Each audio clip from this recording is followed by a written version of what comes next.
Hello everyone, welcome to my channel. आज ये मेरा वीडियो है एसटीएस से रिलेटेड।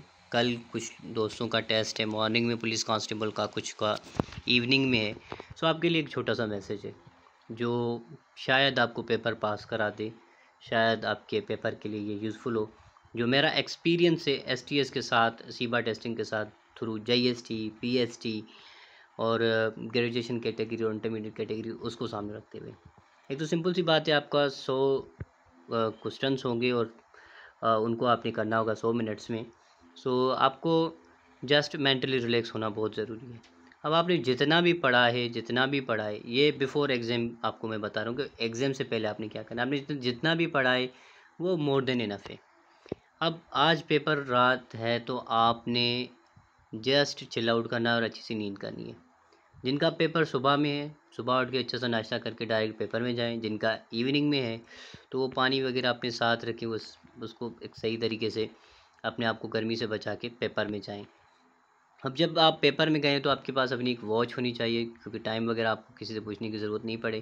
फिर आप उसके जो रूल्स और रेगुलेशन है ये सारी चीज़ें करें। जब आप पेपर में बैठे हैं तो आपके पास अपना पानी और उसके साथ साथ कोई मीठी चीज़, कोई भी हो, च्युइंगम हो, कुछ भी हो, आप रखें।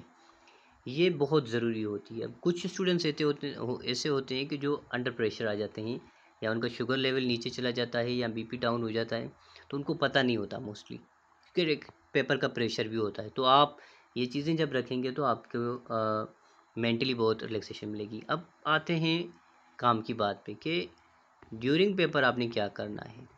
अगर जब आप पेपर कर रहे हैं तो उसमें आपने कौन सी स्ट्रेटजी अप्लाई करनी है या क्या करना है आपने। So that is very much important.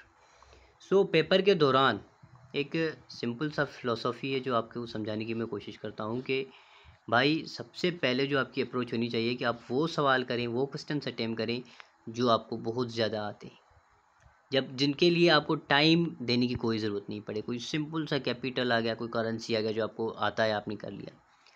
फिर जो नेक्स्ट आपका काम होगा, जो सेकंड आपका काम होगा, उसमें ये करना है कि आपको जिन क्वेश्चंस पे डाउट है, मतलब कोई भी तुक्का नहीं लगाना डायरेक्ट। से सपोज आपके पास सवाल आता है कि कनाडा का कैपिटल क्या है, और आपको बिल्कुल नहीं पता कि कनाडा का कैपिटल क्या है, तो आपने ऐसे नहीं करना कि यार बस कोई ए बी सी तुक्का टिक करो। नहीं, आप पहले उसके ऑप्शंस पूरे पढ़ो। मे बी ऑप्शंस में वो ऑप्शन हो जो ऑलरेडी आपको पता हो। से सपोज वहाँ पे ऑप्शन में लिखा हुआ कि ए न्यू दिल्ली, और आपको पता है न्यू दिल्ली इंडिया का है। बी कोलंबो, कोलंबो आपको पता है श्रीलंका का है। सी जो है वो आप कह दें कि खटमंडू नेपाल का है। और डी जो है ओटावा कनाडा का। तो तीन ऑप्शन तो ऑलरेडी आपको पता थे, तो आपका ये सवाल बच गया। कभी कभी ऐसा होता है कि ज़रूरी नहीं होता कि एग्जैक्टली आपको सवाल आए, वो गेस भी करना पड़ता है, एज्यूम भी करना पड़ता है। और कुछ ऑप्शंस से सपोज़ आप दो ऑप्शन काट दें तो आपके पास दो ऑप्शन बचेंगे, आप 50-50 कर लें, तो उसमें भी 50% चांस होता है कि आपका सवाल सही हो। एक तो इसमें नेगेटिव मार्किंग है नहीं, तो आपको 100 के 100 सवाल करनी है। दूसरा जो सबसे इम्पॉर्टेंट चीज़ है मैथमेटिक्स की, मैथमेटिक्स के पोर्शन में जो नंबर सीरीज़ है, जो अमूमन सवाल पूछा जाता है, भाई that is very much simple. Number series में आपने सिंपल ये देखना है कि जो नंबर्स है उनमें डिफरेंस क्या है, किस चीज़ का डिफरेंस है।